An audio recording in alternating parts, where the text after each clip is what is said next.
नमस्कार प्रिय मित्रों, स्वागत है आप सभी का एक बार फिर से एनवीरा एजुकेशन यूट्यूब चैनल पर। मैं महेंद्र बंजारा आज आप लोगों के लिए फिर से पीटीटी के महत्वपूर्ण प्रश्नों के रीजनिंग से रिलेटेड मैराथन क्लास एक बार फिर लेके आया हूं। और आज की इस क्लास में हम बहुत सारे प्रश्नों को शानदार तरीके से हल करने वाले हैं। आपका जो सपोर्ट हमारे लिए आपका जो सपोर्ट बना हुआ है उसे इसी प्रकार बनाए रखें। और अगर आप में से कोई नया है तो हमारे चैनल को सब्सक्राइब कर लीजिए और इस वीडियो को ज़्यादा से ज़्यादा शेयर करें अपने मित्रों तक। उन मित्रों तक इसे ज़रूर शेयर करें जिनको इस क्लास की सबसे ज़्यादा ज़रूरत है। तो आज के अपन क्लास का पहला प्रश्न शुरू करते हैं और पहला प्रश्न आपके सामने आने वाला है। इससे पहले आपके रीजनिंग की पीटीटी से रिलेटेड एक मैराथन क्लास आपके इसी चैनल पे अपलोड कर दी गई है, उसे भी अच्छे से देखिएगा। तो प्रश्न है, नीचे दिए गए चित्र में कितने आयत हैं? नीचे दिए गए चित्र में कितने आयत हैं? यहां पर एक नोट भी साथ में, बहुत इंपॉर्टेंट प्रश्न इसलिए यह बन रहा है कि यहां वर्ग को आयत में नहीं गिना गया है, यानी वर्ग को आयत यहां पे काउंट नहीं किया गया है। वैसे वास्तविकता में वर्ग एक आयत ही होता है, लेकिन यहां पर वर्ग को आयत में नहीं गिनना है आपको। और आपके पास डायग्राम ये रहा, डायग्राम के अंदर आपको बताना है कि यहां पर कितने, क्या आपको बताने हैं, आयतों की संख्या बतानी है। ये इस प्रकार का डायग्राम है। ऑप्शन ए है आपके पास 14, ऑप्शन बी है 16, ऑप्शन सी है 22 एंड ऑप्शन डी है 24। अब देखिएगा, सबसे इंपॉर्टेंट चीज है प्रश्न आ गया, उसका हल करने का तरीका इंपॉर्टेंट होता है। हल किस प्रकार करना है। और ये जो प्रश्न है जो आपको चित्र से रिलेटेड, यहाँ पे आपको वर्ग, आयत, कई बार त्रिभुज से रिलेटेड प्रश्न पूछा जाता है। तो इन प्रश्नों को हल करने का सबसे सरल तरीका, पहले एक एक की गिनती करें। कितने की? एक एक की। अब आप कहोगे सर एक एक की गिनती का मीनिंग? एक एक की गिनती का तात्पर्य कि यहाँ पे एक एक आयत गिनो आप। देखो, एक ये आयत, दूसरा ये, तीसरा, चौथा, पांचवा, छठा, सातवां और आठवां, टोटल कितने? जब एक एक काउंटिंग के कितने आयत हुए? 8। अब मैं करता हूं दो दो की गिनती। अब ध्यान देना, दो दो की गिनती जब करना शुरू हुआ तो यहां पर देखो इसने कहा है कि वर्ग को आयत में नहीं गिना जाए। तो ये जब दो को मिलाया, 1 + 2 किया तो ये क्या बना? एक वर्ग बना। दो दो की गिनती यहाँ पे होगी नहीं। बात समझ में आ रही है? बात आपको ये चीज़ समझ में आई या नहीं आई? अगर नहीं आ रही है तो मेरे को कमेंट बॉक्स में ज़रूर बताइएगा। अब मैं 3-3 की गिनती कर रहा हूँ और 3-3 की गिनती करने से वर्ग बनता है तो नहीं काउंट करूँगा। वर्ग नहीं बन रहा है तो मैं काउंट करूँगा। देखो, 1, 2 और 3, 1 + 2 + 3, 1 + 2 + 3, यहाँ से यहाँ तक ये क्या है? ये भी एक आयत है। अब इधर से देखते हैं, 3, 4 और 7, ये देखो 3 + 4 + 7, ये भी क्या है? एक आयत है। यहाँ से यहाँ तक हो गया। अब यहाँ से देखो 5, 6 और 2, 5 + 6 + 2, इनको जोड़ा तो भी ये क्या बना? एक आयत ही बना। ये बना लिया, ये भी कर लिया अपन ने। अब एक और है यहाँ पे, ये रहा, देखो 6, 7 और 8, 6 + 7 + 8, टोटल कितने हुए? टोटल 3-3 को मिलाने से 4 आयत बनते हैं। एक एक के 8 बनते हैं। अब 3-3 के बाद किसका नंबर आएगा? 3-3 के बाद आएगा 4-4 को मिलाइए। 4-4 को मिलाने से देखते हैं, तो 4-4 को मिलाते हैं। ये पूरा क्या है? ये पूरा एक आयत है। 1, 2, 5, 6, 1 + 2 + 5 + 6, यहाँ पे देखिए ये 3, 4, 7, 8, 3 + 4 + 7 + 8। आगे बढ़ते हैं, ये पूरा भी क्या है? एक आयत है। 1, 2, 3, 4, 1, 2, 3 और 4। आगे ये भी क्या है? 5, 6, 7, 8, 4-4 मिल रहे हैं ना, 5, 6, 7 और 8, टोटल कितने हो गए? 4। ये भी हो गए। अब मेरी बात सुनिएगा, जब मैं बाहर वाला पूरा काउंट करूंगा तो ये बाहर वाला क्या दिखाई दे रहा है? ये तो एक वर्ग हो गया ना, और वर्ग को यहाँ पर नहीं काउंट करना है। तो आयतों की संख्या कितनी हो गई? 8। ये 4 ये, टोटल कितने हो गए 16। कौन सा ऑप्शन राइट है आपका? राइट आंसर है 16। और इससे सरल तरीके से आपको समझाने में कहीं नहीं मिलेगा, कहीं चीज़ आपको, ये प्रश्न बहुत ज़्यादा कंफ्यूज करते हैं, लेकिन कंफ्यूजन खत्म करें आप। 1 1 2 2 3 3 4 4 5 5 6 6 ऐसे काउंटिंग करें, 100% कभी गलती नहीं होगी। और आपको पता होना चाहिए कि वर्ग एक आयत होता है, वर्ग एक आयत होता है, लेकिन आयत वर्ग नहीं होता है, लेकिन आयत वर्ग नहीं होता है। अब आप कहोगे कैसे?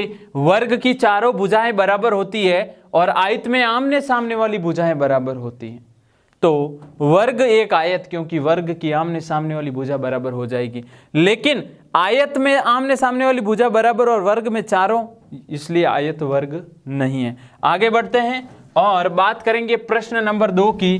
कैसा प्रश्न एग्जाम में आता है और क्या आपके पीटीटी का जो एग्जाम होगा उसके अंदर इसका रोल आपके लिए कैसा रहेगा, प्रश्न किस प्रकार का है।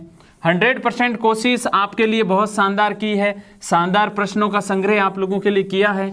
आपको बस इसे वीडियो को अपने मित्रों तक शेयर करना है, नए हैं तो चैनल को सब्सक्राइब भी ज़रूर करिएगा, और आप लोग इस वीडियो को जितना शेयर कर सकते हो उतना शेयर ज़रूर करिएगा। प्रश्न है आपका दूसरा, एक संयुक्त परिवार, बहुत शानदार प्रश्न, दिमाग आपका कितना तेज है।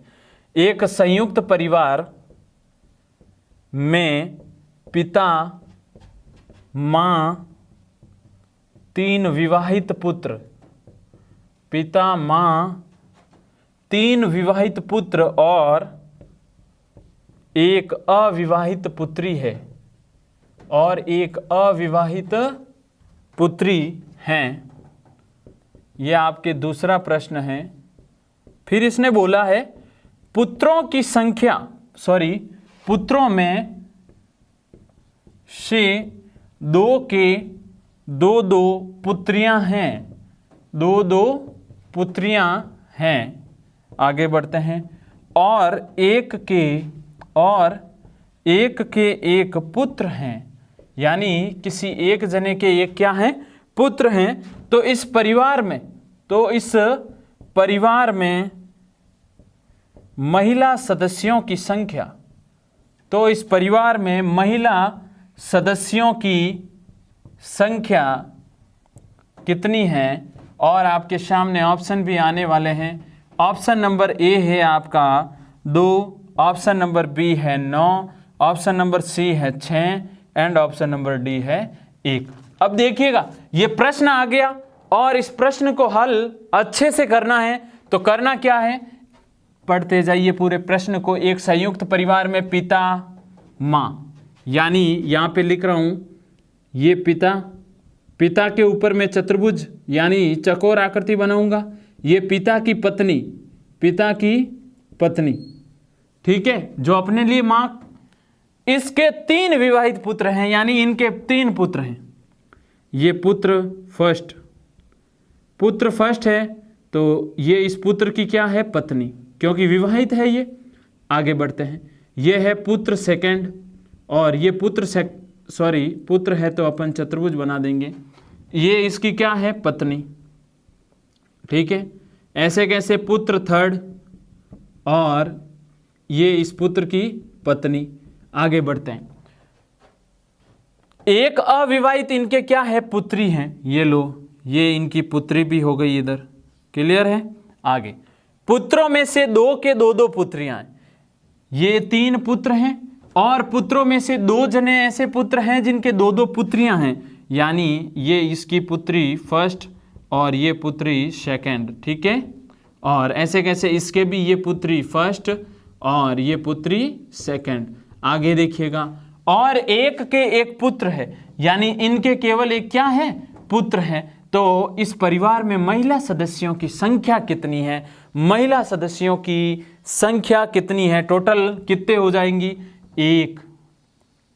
ये फीमेल होगी ना, आपको स्त्रीलिंग और पुल्लिंग 2 ही चीजें पहचाननी है। ऑप्शन के अकॉर्डिंग चलते हैं। 1 ये, 2 3 4 5, उसके बाद 6, 7, 8 और 9, टोटल कितने? 9 राइट क्यों है?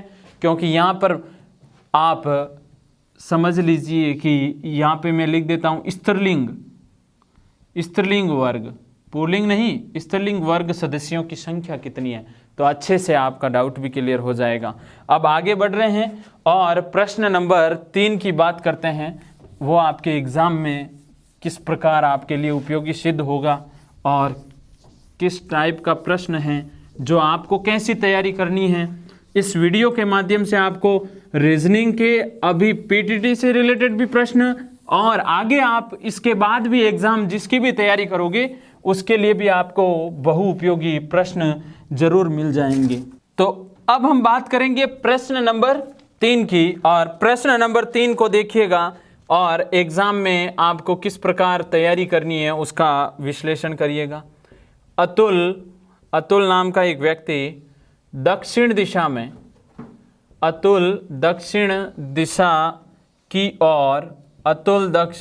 की ओर 20 मीटर चलता है। एक अच्छा प्रश्न आपके सामने आया है। और बाहीं ओर किधर मुड़ रहा है? बाहीं ओर मुड़कर वह 30 मीटर चलता है। बाहीं ओर मुड़कर वह 30 मीटर चलता है, लेकिन इसने बोला है फिर दाईं ओर घूम जाता है। फिर दाईं ओर मुड़कर कितना? 10 मीटर चलता है। 10 मीटर चलता है। आगे बोला जा रहा है फिर दाईं ओर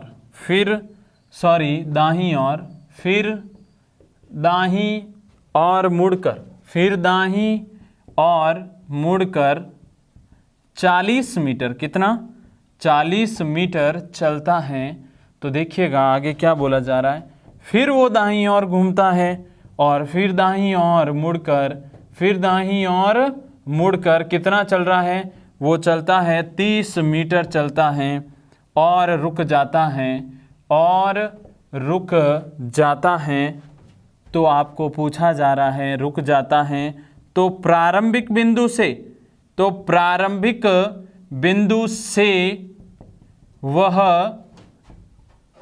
किस दिशा की ओर है? प्रारंभिक बिंदु से वो किस दिशा की ओर है?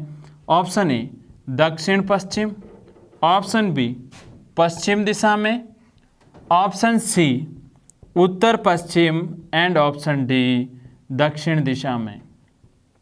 ठीक है, तो अच्छे से ध्यान दीजिएगा। अब इसका हल देखना है, सबसे इंपॉर्टेंट। इस प्रकार के प्रश्नों को अगर हल करना है तो सबसे पहले अपन क्या करेंगे?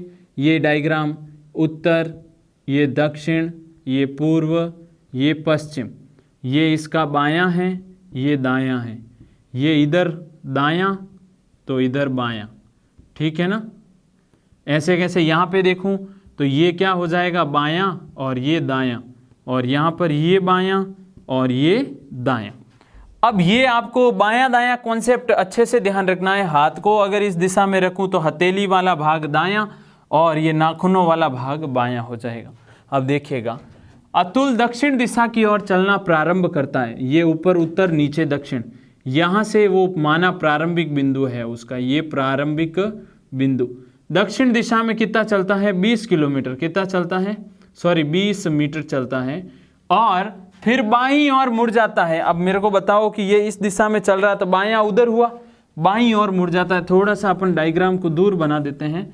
ये अतुल यहाँ से चलना प्रारंभ हुआ और ये चला आपके कौन सी दिशा में? 20 मीटर चला है और ये प्रारंभिक बिंदु है इसका। यहाँ से बाईं ओर मुड़कर वो 30 मीटर चलता है। कितने? 30 मीटर। 30 मीटर कौन सी? बाईं तरफ चला। फिर दाईं ओर मुड़ जाता है, यानी नीचे घूमेगा। कितना? 10 मीटर। कितना? 10 मीटर चलता है। आगे बोला फिर दाईं ओर घूमता है। अब दाईं ओर इधर घूमेगा और कितना चलता है? 40 मीटर। ये 40 मीटर चला। अब देखिएगा 40 मीटर चलने के बाद फिर दाईं ओर घूम जाता है, दाईं ओर ऊपर की ओर, और कितना? 30 मीटर चलता है। कितना चलता है? 30 मीटर। यानी ये अब वापस यहाँ आ गया। 10 ये है, ये लो 10, 20 ये है, टोटल 30 मीटर चला। तो अभी वो यहाँ पे आ गया। और इसने कहा कि दाईं ओर मुड़कर 30 मीटर चलता है और रुक जाता है, तो प्रारंभिक बिंदु से वो किस दिशा में, प्रारंभ में वो यहाँ था, ये अंत आ गया इसका यहाँ पर, तो अब बताओ ये कौन सी दिशा हुई? ये तो है उत्तर, ये है दक्षिण, ये है पूर्व और ये है पश्चिम। ये कौन सी दिशा है? पश्चिम दिशा। कौन सी दिशा है? पश्चिम दिशा। 100% बातें समझ में आना ज़रूरी है। आपको बायां दायां जिस तरफ चलने को बोला जा रहा उसके अकॉर्डिंग कंटिन्यू इसको चलाते जाना है। बढ़ते हैं अपन नेक्स्ट प्रश्न नंबर 4 की ओर। और देखिएगा शानदार प्रश्न आज आपको इस पूरी वीडियो सीरीज के अंदर मिल रहे हैं। और प्लीज़ कृपया अपने मित्रों तक इस वीडियो को ज़रूर शेयर करें। नए हैं तो सब्सक्राइब ज़रूर कर दीजिए, क्योंकि आपका सपोर्ट जो हमें हौसला हमारा ज़रूर बढ़ाएगा। और इसी प्रकार आप हमारे साथ कंटिन्यू ज़रूर बने रहिएगा। वीडियो ज़रूर पूरा देखिएगा। आगे बढ़ते हैं प्रश्न नंबर 4। और एक बेहद शानदार प्रश्न आपके सामने आने वाला है। ये है कि प्रश्न में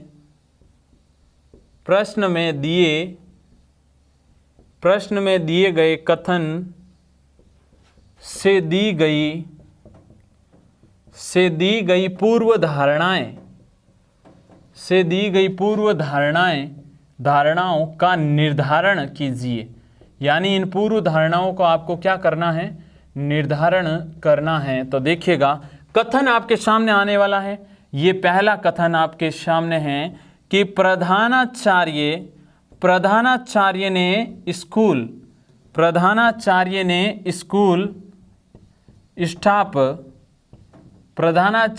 स्कूल स्टाफ को सूचित किया, क्या सूचित किया है कि हमें ज़्यादा अध्यापक नियुक्त करने की आवश्यकता है, कि हमें ज़्यादा अध्यापक नियुक्त करने की आवश्यकता है। ये कथन कौन? प्रधानाचार्य स्कूल स्टाफ को सूचित कर रहे हैं। लेकिन इससे रिलेटेड आपको प्रश्न में पूर्व धारणाएं दी हुई है। पूर्व धारणाएं देखिए किस प्रकार है। पहली पूर्व धारणा है अध्यापक उपलब्ध हैं। देखिएगा अच्छे से, अध्यापक उपलब्ध हैं। दूसरी पूर्व धारणा वर्तमान अध्यापक अच्छे नहीं हैं। वर्तमान अध्यापक अच्छे नहीं हैं। इससे रिलेटेड मैं आपको 4 ऑप्शन दे रहा हूं। ऑप्शन नंबर ए, केवल पूर्व धारणा एक अंतर्निहित है। आगे बढ़ते हैं। बी, केवल पूर्व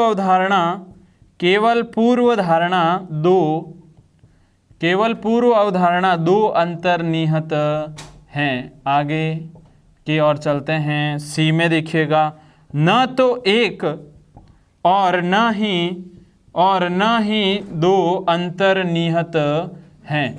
न तो एक न ही 2 अंतर्निहित हैं। एंड ऑप्शन डी, दोनों एक तथा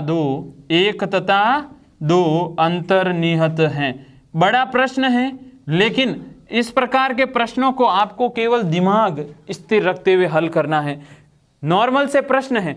आप अगर कथन को अच्छे से अपने दिमाग में सकारात्मकता के साथ जोड़ लेते हो तो मैं कहता हूं ये कभी गलत नहीं होगा। अब देखिएगा, प्रधानाचार्य ने स्कूल स्टाफ को सूचित किया कि हमें अध्यापक नियुक्त करने की आवश्यकता है।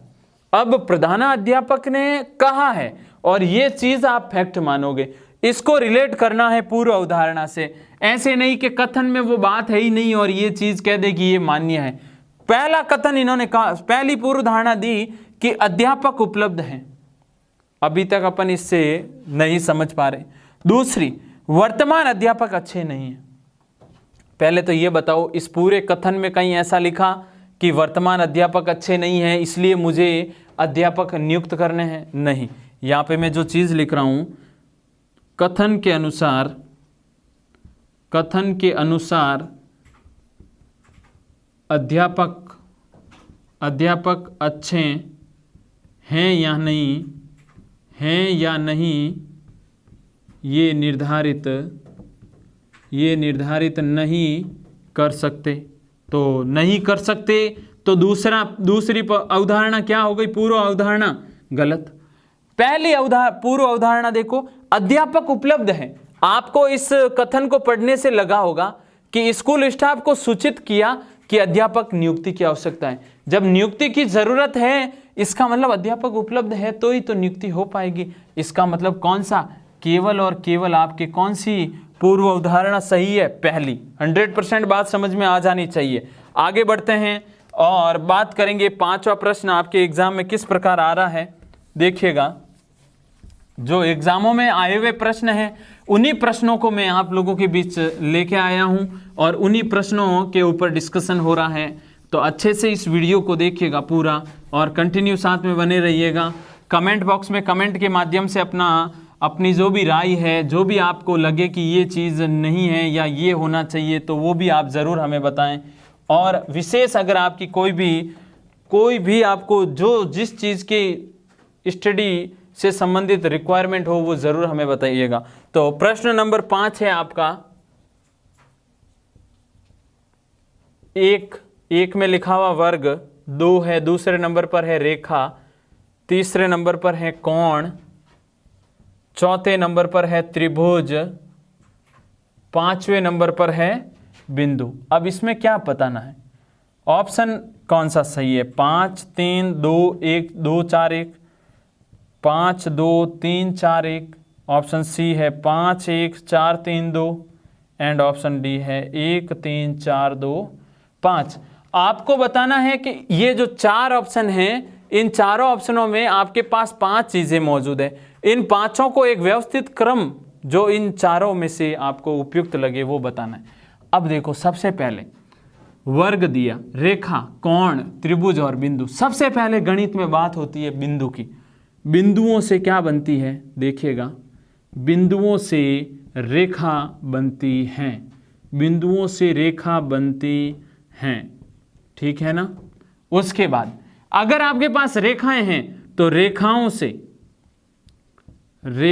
से कोण बन जाता है। रेखाएं मिलती है तो कोण बनता है।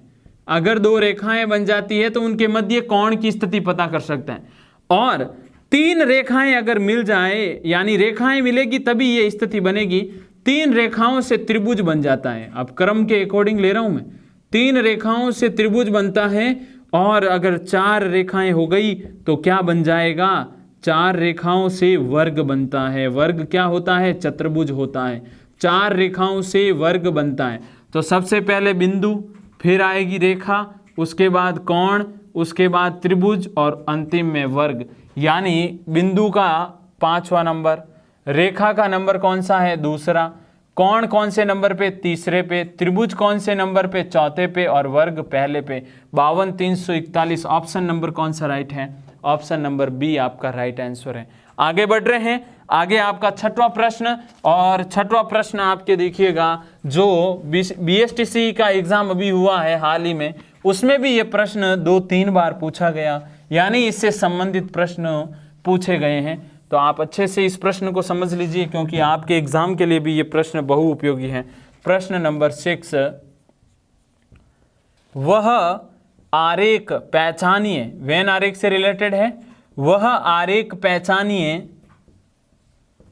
जो नीचे दिए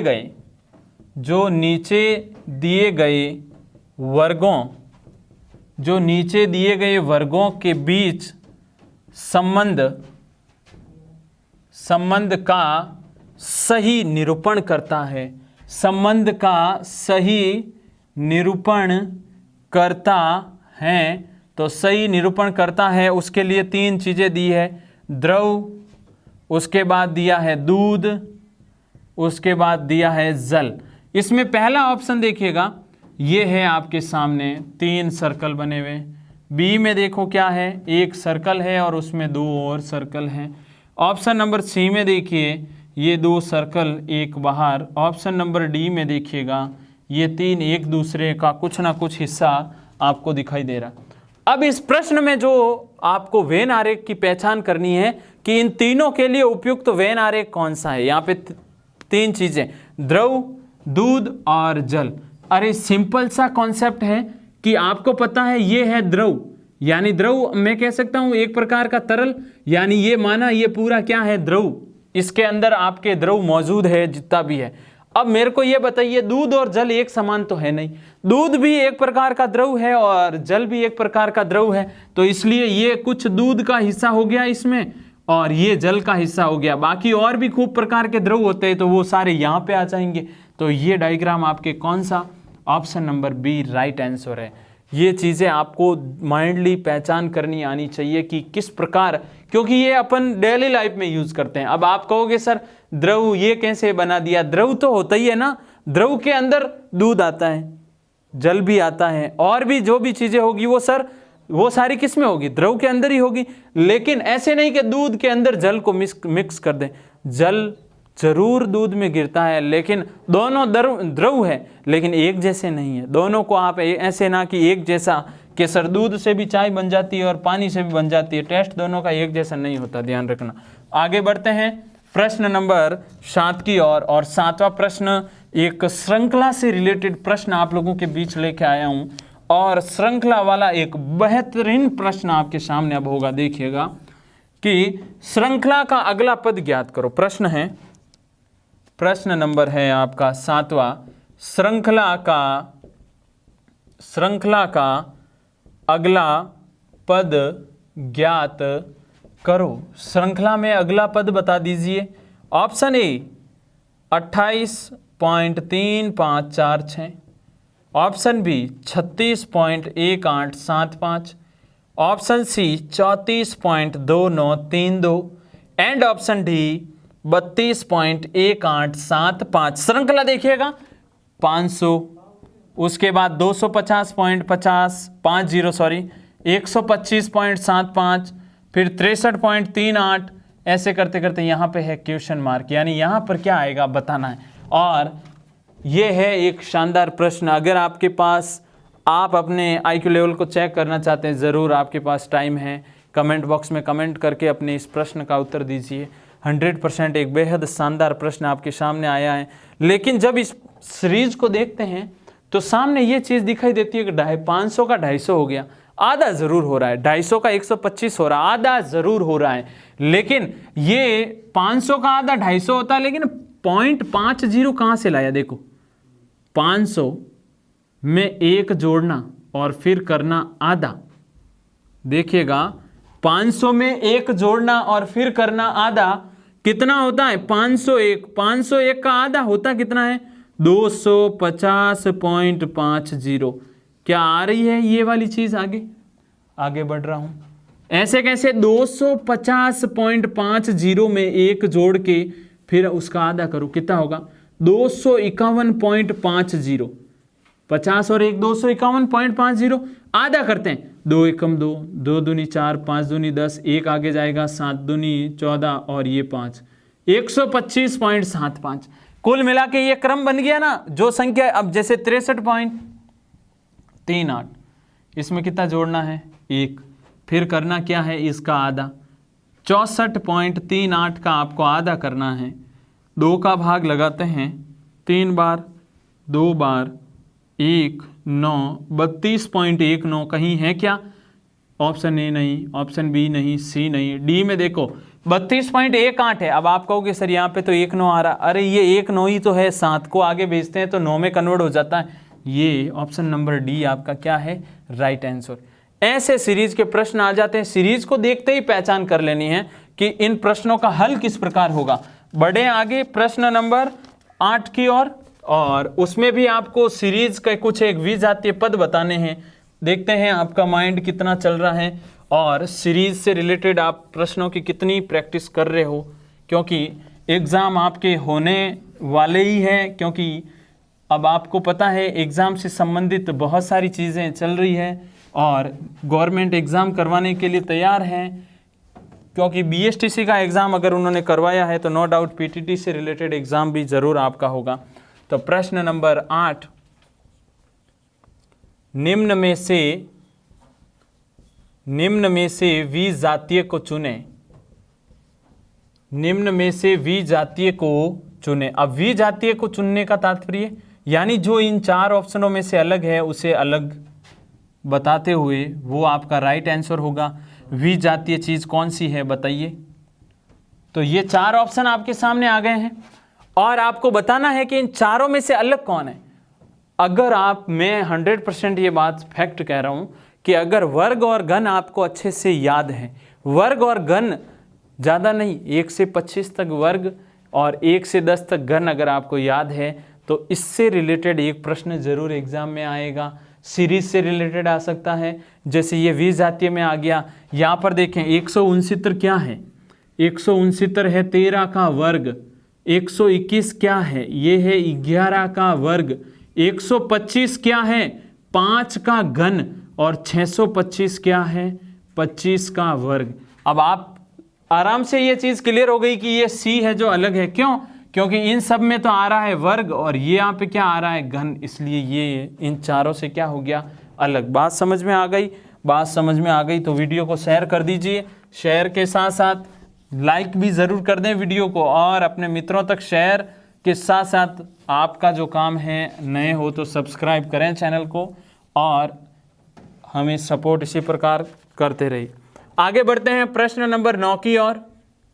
9वां प्रश्न, AZCXMN एप और क्वेश्चन मार्क।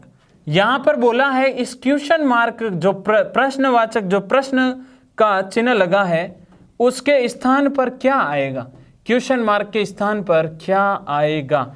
ऑप्शन ए है आपका U, ऑप्शन बी है आपका V, ऑप्शन सी है O, ऑप्शन डी है E। अब प्रश्न अगर ये हल करना चाहते हो कम समय में तो क्या आना चाहिए, इसका नंबरिंग पता होना चाहिए। देखो AZCXMN एप और यहाँ है क्वेश्चन मार्क। अब मैं आपको जो चीज़ समझा रहा हूँ उसे समझिएगा। ए का नंबर कौन सा है, पहला। Z कितने पे आता है, 26 पे। दोनों को जोड़ना तो कितना होता है, 27। कितना होता है, दोनों का योग 27। अब नंबर याद होना जरूरी है। C कितने पे आता है, 3 पे। X कितने पे आता है, 24 पे। दोनों को जोड़ना तो कितना होता है, 27। M 13 पे, N 14 पे। दोनों को जोड़ूंगा कितना होगा, 27। F कितने पे आता है, 6 पे। तो यहां पे बताओ ऐसी कौन सी संख्या जोड़ू 6 में कि ये 27 हो जाए, 21। और 21 पे कौन आता है, U। कौन आता है, U। कौन सा ऑप्शन राइट हुआ, ऑप्शन नंबर आपका राइट है U। किस में आ रहा है, A में। बात समझ में आ गई। इन दोनों का योग 27, इन दोनों का योग 27, इन दोनों का योग 27। तो भाई इन दोनों का योग भी तो 27 होगा। 6 आपके पास, 6 में कितना जोड़ू कि 27 हो जाए, 21। यानी 21 पे कौन आता है, U। आगे बढ़े प्रश्न नंबर 10 की ओर। और प्रश्न नंबर 10 आपके एग्जाम में किस प्रकार आ रहा है उसके बारे में देखते हैं, क्योंकि ये सारे प्रश्न बहुत ही महत्वपूर्ण हैं आपके एग्जाम के लिए। तो प्रश्न नंबर, अब बात करते हैं अपन किसकी, 10 की। तो अब हम देखते हैं प्रश्न नंबर 9 और प्रश्न नंबर 9 हो गया है अपना, और बात करेंगे प्रश्न नंबर 10 की। 10वां प्रश्न देखिएगा, PRT अनुपात UVW और समानुपात क्वेश्चन मार्क अनुपात क्वेश्चन मार्क। यहां पर आपके सामने 4 ऑप्शन आ रहे हैं, BDF HGI।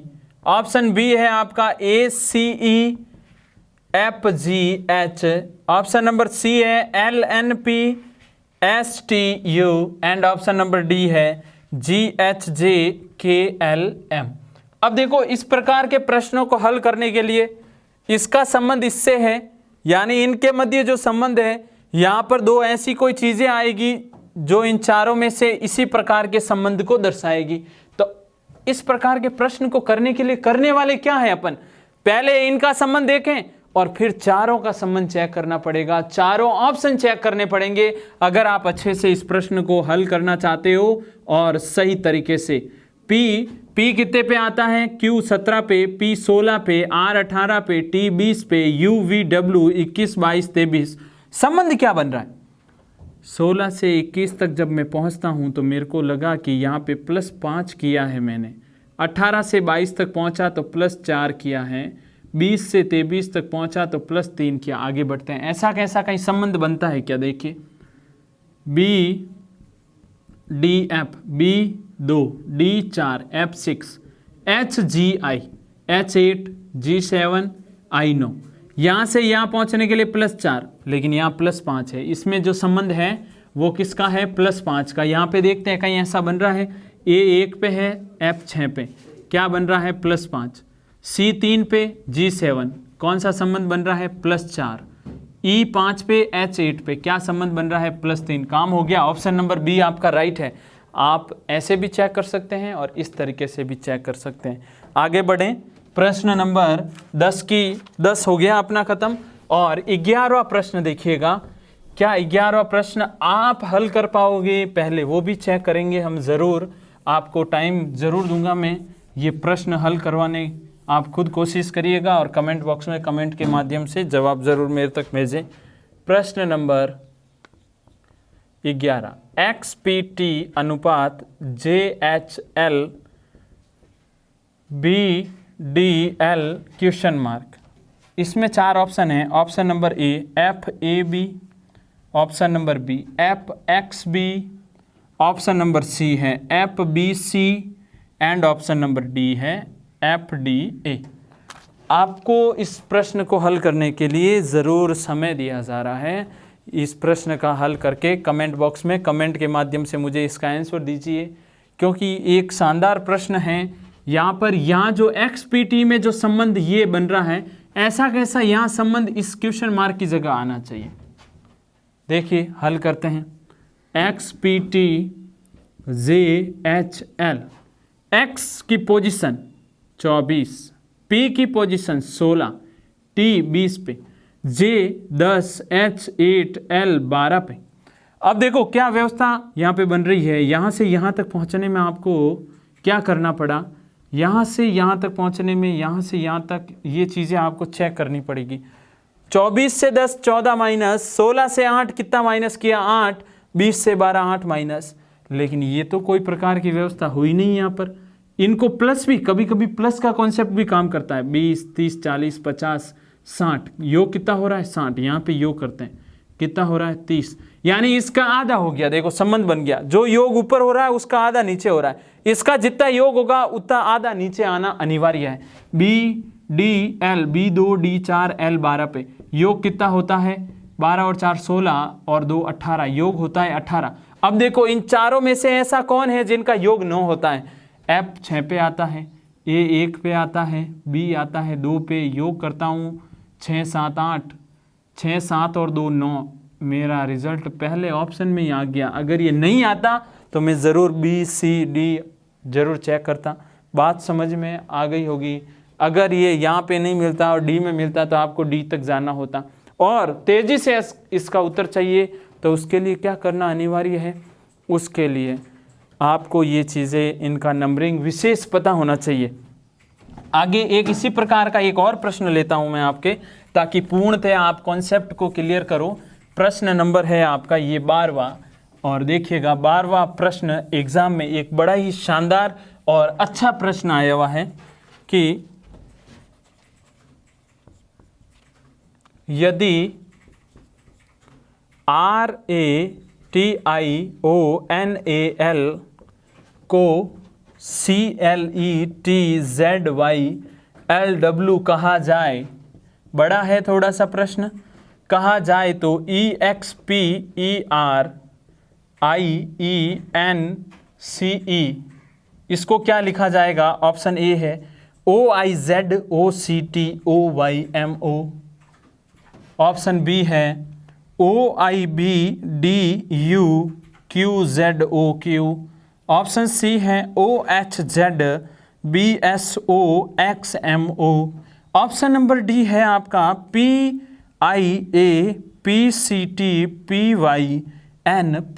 अब देखिएगा यहाँ पर मैं कह रहा हूँ ऑप्शन के बेस पे भी कभी कभी प्रश्न सही होते हैं। और आपके पास यहाँ पे 4 ऑप्शन हैं, 4 में से 3 की शुरुआत O से हो रही है, 1 की शुरुआत P से हो रही है। देखिएगा आपको मैं किस प्रकार हल कर रहा हूँ वो चीज़ इंपॉर्टेंट है। RATIONAL, आगे इसका कोड इसके नीचे CLETZYLW। देखो R का नंबरिंग कौन सा होता है? PQR।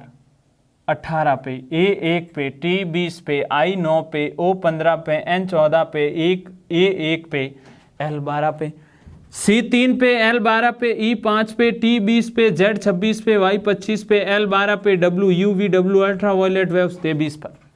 अब समझिएगा यहां पर क्या चीज समझनी है। 18 से क्या हो गया 3, 18 से कितना हो गया 3, यहां पे कौन सा संबंध बना, 1 से कितना हो गया 12 हो गया। तो यहां पे देखिए कि आपको यहां पे दिखाई दे रहा है, यहां पर हुआ है 15, आपने क्या किया माइनस 18 में से 15 कम किए तो अपन कहां पहुंच गए 3 पे। यहां पे चलते हैं आगे, यहां से यहां तक पहुंचने के लिए 11 जोड़ने पड़ेंगे। 20 से 5 हो गया माइनस 15 हो गया, चलो कोई दिक्कत नहीं। I से 20 यानी प्लस के 11, देखो 15 11 15 11, आगे बढ़ते हैं। जरूरी नहीं है कि सब जगह ये चीजें अप्लाई हो, पूरा चेक कर लीजिएगा। यहाँ पे कितना बन रहा है 5, और यहाँ पे तो 11 ही हो रहा है ना, प्लस का क्या हो रहा है 11। देखो गलती हो चुकी है, यहाँ पर 15 11 15 11, यहाँ पे 15 आना चाहिए था, लेकिन यहाँ पे आया तो नहीं। अब देखो मैं एक और चीज़ आपको समझाता हूँ। 18 के बाद 19 20 21 22 23 24 25 26 8, ये Z तक, Z के बाद वापस A B और C, यानी 8, ये 9 10 11। अगर मैं 11 प्लस करूँ ना तो वापस C आ जाता है। ऐसे कैसे 11 प्लस करूँ ना तो वापस क्या आ जाता है E आ जाता है। T के बाद 6 6 और 5 11। आप समझ में आ गई होगी आप लोगों को बात। यहाँ पे सब जगह क्या हो रहा है 11 प्लस हो रहा है। अब एग्जामिनर ने बड़ा प्रश्न दिया, अपन उसके अंदर ही खो गए। अब अपन को करना कैसे वो देखो। E 5 पे आता है, 5 में क्या जोड़ना है 5 प्लस 11, 11 पे कौन है, सॉरी 5 प्लस 11 16, 16 पे कौन है P। यहाँ पर देखो इस ऑप्शन में O है, गलत है। इस ऑप्शन में O है, ये भी गलत है। इस ऑप्शन में O है, ये भी गलत है। 100% राइट ऑप्शन है आपका ऑप्शन नंबर डी। आप चेक कर लीजिए स्वयं, और मैंने यहाँ पे सीधा ही 1 के साथ चेक करके सीधा आपको आंसर बताया है। आगे बढ़े प्रश्न नंबर 13 की ओर। ये है शॉर्ट ट्रिक है, और इस प्रकार के प्रश्न अगर इतनी तेजी से आप हल कर पाते हो तो और आपको क्या चाहिए। ये चैनल आपको सारी चीजें अवेलेबल करवा रहा है, और रीजनिंग मैथ में बेसिक के साथ शॉर्ट ट्रिक, बेसिक के साथ शॉर्ट ट्रिक, बहुत बड़ी बात है, ये चीज समझ लीजिएगा। बेसिक कॉन्सेप्ट भी मिल रहा है और आपको शॉर्ट ट्रिक भी मिल रही है। प्रश्न नंबर 13, प्रश्न नंबर 13, यदि 2 को M से, 5 को K से, 9 को D से, 4 को F से तथा 3 को H से लिखा जाए तो 93,542 को आप कैसे लिखोगे या कैसे लिखा जाएगा। शुरुआत करते हैं पहले ऑप्शन की, KHDFM, option number B DHKFM, option number C HKFDM, option number D DKHFM। बहुत सरल सा प्रश्न आपके सामने आ गया है। 2 का कोड M है, यहां पे देखो 2 को क्या लिखा M, 5 को क्या लिखना है K, 9 को क्या लिखना है D, 4 को क्या लिखना है F, 3 को क्या लिखना है रे H। ये आ गया ना आंसर, ज्यादा कुछ सोचने की जरूरत नहीं। कौन सा ऑप्शन सही है DHKFM, ऑप्शन नंबर आपका राइट है बी। 100% चीज समझ में आ रही है। और आपसे एक उम्मीद आज मैं और कर रहा हूं कि आप इस वीडियो को पूरा जरूर देखेंगे, और साथ में अपने मित्रों को इसे अभी तुरंत शेयर कर दीजिए, क्योंकि शेयर करते ही इस वीडियो की वजह से आपको सब्सक्राइबर ज़रूर बढ़वाने हैं हमारे चैनल के, ताकि हम और आप लोगों के लिए कुछ नया कर सकें। 100% मैं वादा करता हूं आपके लिए नई नई चीज़ें मैं रीजनिंग और मैथमेटिक्स में लेके आता रहूँगा। बस सपोर्ट आपको जो मैं बोल रहा हूँ वो मुझे ज़रूर करें। आगे बढ़ें, प्रश्न नंबर 13 आपका कंप्लीट हुआ है।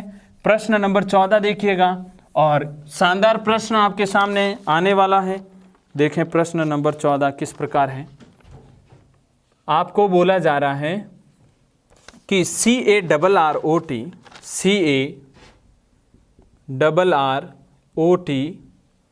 शब्द में अक्षरों, इस शब्द में अक्षरों के ऐसे, इस शब्द में अक्षरों के ऐसे कितने जोड़े हैं, इस शब्द में अक्षरों के ऐसे कितने जोड़े हैं जिनके मध्य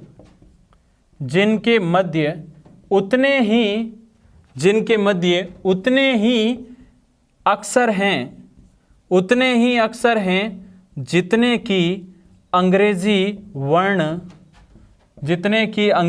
वर्ण क्रम में रहते हैं। अंग्रेजी वर्ण क्रम में जितने रहते हैं, ऑप्शन ए है आपका 1, ऑप्शन बी है 2, ऑप्शन सी है 3 एंड ऑप्शन डी है 4। अब आपको ये प्रश्न मैंने पहले भी समझाया है, वापस यहाँ पे अच्छे से समझना है आपको। CARROT, पहले इनकी नंबरिंग लिखें। C3 1 पे, PQR 18, O 15 पे और T 20 पे। आपको मैं ये यहाँ पे इस प्रश्न के माध्यम से पूछ रहा हूँ कि उतने ही अक्षर उन दो अक्षरों के बीच में मौजूद होने चाहिए जितने अंग्रेजी वर्णमाला में है। तो यहाँ पे देखो C, A B C, यहाँ पे D E F G H कहीं पे भी नहीं आया। तरीका देखो, एक और नया बता रहा हूँ। सी के बाद कंटिन्यू इसको पढ़ते जाए, आपको लगे कि जहाँ पे जो अक्षर बोला जा रहा है वो आ रहा है तो वो एक युग्म बन जाएगा। A B C D E नहीं, R S T U, R S T, देखो ये रहा जोड़ा। 18 के बाद 18, यहाँ पे कौन आता है 19, एक अक्षर आता है ना अंग्रेजी वर्णमाला में, यहाँ पर एक अक्षर आया हुआ है। जरूरी नहीं कि वही हो, कोई भी हो सकता है।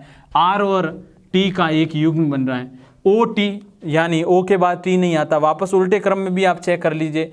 T U V W X Y O P Q R S, R S T A B C नहीं बन रहा है तो एक युग्म बन रहा है। बात समझ में आ गई? नहीं तो आप सीधा ही चेक कर सकते थे। 18 से 20 एक युग्म आपको नंबरिंग लिखते ही दिखाई देने लगता है।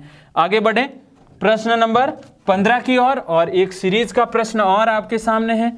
सीरीज के प्रश्न बहुत सारे, प्रैक्टिस अच्छे तरीके से करें। कई बच्चों को सीरीज में बहुत सारी समस्याएं होती है, अगर आप अच्छे से प्रैक्टिस कर लो तो सीरीज वाला 15वां प्रश्न देखिएगा कैसा प्रश्न है।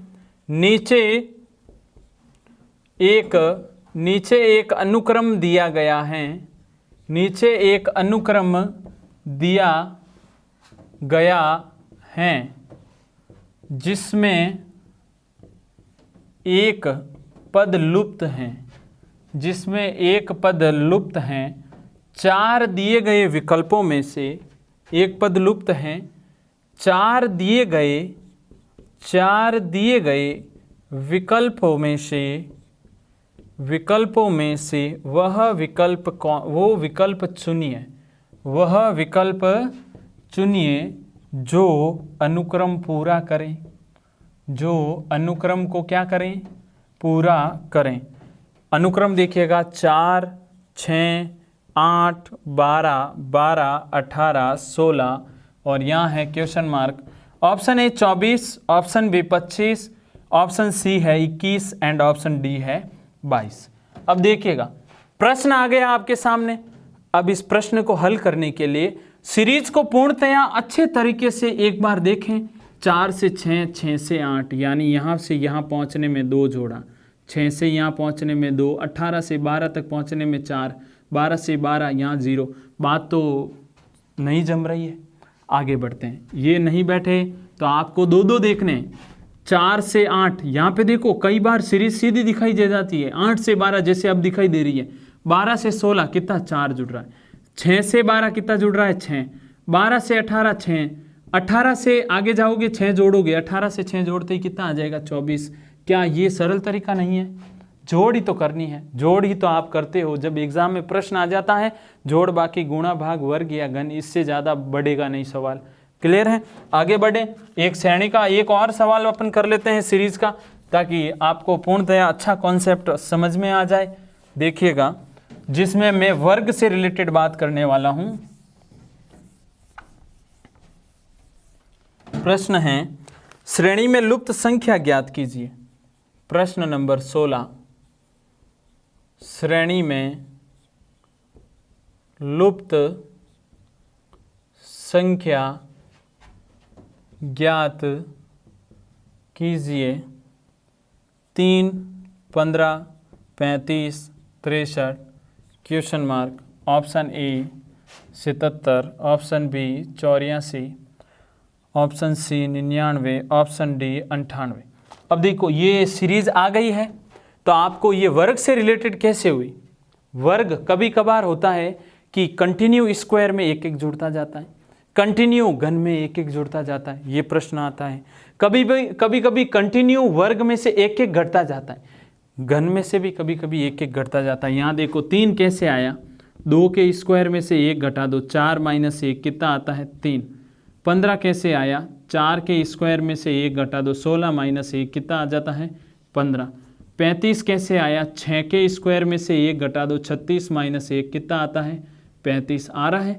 63 कैसे आया, 8 के स्क्वायर में से 1 घटा दीजिए, आपको कितना 64 - 1 यानी 63 मिलेगा। क्या समझे आप, कंटिन्यू नहीं ले, एक छोड़ के एक तो मिला, 2, 4, 6, 8, तो यहाँ पे क्या आएगा 10 के स्क्वायर में से 100 - 1 कितना आ जाएगा 99।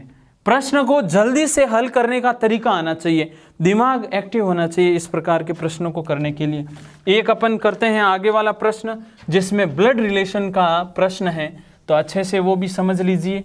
और शानदार प्रश्न है आपके लिए, 100% आपके लिए बहुउपयोगी आपके एग्जाम की दृष्टि से। तो देखें, तस्वीर प्रश्न है, तस्वीर में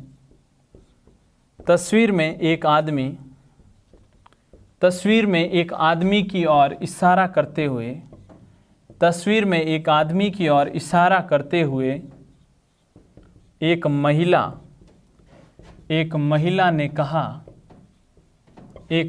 ने कहा कि उसके भाई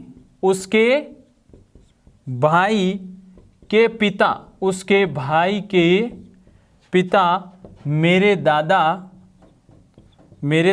के इकलौते पुत्र हैं। तो महिला का तस्वीर वाले आदमी से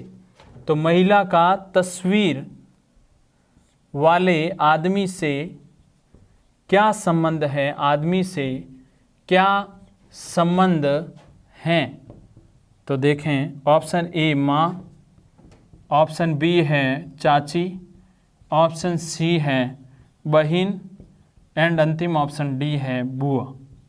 अब आपको ये बताना है कि ये जो इशारा, ये तस्वीर की ओर एक आदमी की ओर इशारा करते हुए एक महिला बोले, ये यहाँ पे महिला, यहाँ पे है तस्वीर, महिलाओं के लिए वर्त बना देते हैं। तस्वीर की ओर इशारा करते हुए एक महिला ने कहा कि उसके भाई, यानी तस्वीर इसका भाई, ये इसका भाई हो गया, भाई एक ही पीढ़ी में होगा, भाई के पिता यानी ये लो, इसके भाई का ये पिता अलग ऊपर वाली पीढ़ी में हो गया, मेरे दादा के इकलौते पुत्र हैं, महिला के दादा, ये महिला का पिता, पिता का पिता यानी इस महिला का क्या हुआ दादा, महिला के यानी मेरे दादा के इकलौते पुत्र हैं। अब आपको देखो, उसके भाई का पिता मेरे दादा के इकलौते पुत्र, यानी ये हुआ ना, कहने का मतलब ये और ये व्यक्ति समान है। समान व्यक्ति हुआ या नहीं हुआ, अलग अलग तो नहीं है ना, ठीक है समान व्यक्ति हैं। तो आपको बताना तस्वीर वाले आदमी से क्या संबंध है, ये और ये एक ही व्यक्ति है, ये दोनों भाई हैं, और ये क्या हुई लड़की, इनकी बहन हुई या नहीं हुई, इस लड़की का किससे संबंध, इस तस्वीर वाले व्यक्ति से क्या संबंध है, तो ये लड़की इसकी क्या लगेगी, बहन ही तो लगेगी। बात क्लियर है। तस्वीर की ओर इशारा किया, इसके भाई के पिता मेरे दादा के क्या है इकलौते पुत्र, तो ये पिता समान, तो इसलिए ये महिला क्या हो गई, वापस देख लीजिए, इशारा करते हुए महिला ने कहा उसके भाई के पिता मेरे दादा के इकलौते पुत्र हैं, बिल्कुल है। आगे एक अंतिम प्रश्न और देख लेते हैं, और अंतिम प्रश्न आज के इस वीडियो का होगा वो, और मैं वापस वेन आरी डायग्राम से रिलेटेड प्रश्न के बारे में बात करूंगा, और उम्मीद करूंगा आज की ये क्लास आपको बहुत शानदार लगी होगी और अच्छे से सारे प्रश्न समझ में आए होंगे, और आप ज़रूर अपने मित्रों तक इस क्लास को शेयर करोगे तो आपके भी फ़ायदा होगा और अपने अन्य मित्रों के भी फ़ायदा ज़रूर होगा, और साथ में आप मूल्यांकन कर पाओगे कि आपका मित्र कितना आपसे आगे है। प्रश्न है निम्नलिखित 4 आरेखों, निम्नलिखित 4 आरेखों में से एक को चुने, एक को चुने जो सर्वोत्तम ढंग से, जो सर्वोत्तम ढंग से नीचे लिखे तीनों वर्गों, जो सर्वोत्तम ढंग से नीचे लिखे तीनों वर्गों के संबंध, नीचे लिखे तीनों वर्गों के संबंध को प्रदर्शित करता है, को प्रदर्शित करता है। तो देखो क्वेश्चन मार्क लगाते हैं और यहाँ पे लिखते हैं मिनट, एक और लिखते हैं दिन और एक महीने। डायग्राम बनाते हैं। ऑप्शन ए दोनों, 2 अंदर 1 बाहर। ऑप्शन बी 2 का कुछ ना कुछ, ये सी तीनों एक दूसरे के अंदर। एंड ऑप्शन डी है 1 बड़े के अंदर 2 अन्य। अब देखो आपको बोला है इसका डायग्राम जो सर्वोत्तम उचित है वो आपको बताना है। यहाँ पर मिनट, दिन और महीने, यहाँ पे 3 चीज़ें हैं। अब देखो सिंपल सी बात है, ये तो है महीने, महीने के अंदर क्या आता है दिन, दिन के अंदर क्या आते हैं मिनट। क्या इससे सरल हो जाएगा क्या? नहीं, मतलब इससे इजी तरीके से तो आप नहीं कर पाओगे। अब दिमाग में रखना तो इतना ही है, महीने के अंदर दिन होते हैं यानी दिनों से महीना बनता है। मिनट होगा तो दिन बनेगा, दिन होंगे तो महीना बनेगा, यानी ये ऑप्शन नंबर कौन सा राइट है? सी। करने का तरीका ये होना चाहिए। और आज का ये सेशन आपको अच्छा लगा होगा, इसी उम्मीद के साथ मैं आप लोगों से ये ज़रूर रिक्वेस्ट जो भी वो करना चाहूँगा, विनती कि आप अपने मित्रों तक इस वीडियो को ज़रूर शेयर करोगे और लाइक भी ज़रूर करें। नए हैं तो चैनल को सब्सक्राइब कर लीजिए, इसी उम्मीद के साथ कि आपके लिए आपका जो पीटीटी का एग्ज़ाम होगा ज़रूर एग्ज़ाम, और वो एग्ज़ाम बेहतरीन हो, आप अच्छी तैयारी करें। इसी उम्मीद के साथ मैं आपसे विदा लूँगा, लेकिन उससे पहले एक और चीज़ अंतिम बोलना चाहूँगा कि ये नोट्स भी ज़रूर लिख लीजिएगा, क्योंकि ये चीज़ें आपके काम आएगी। मिलते हैं नेक्स्ट वीडियो में। धन्यवाद।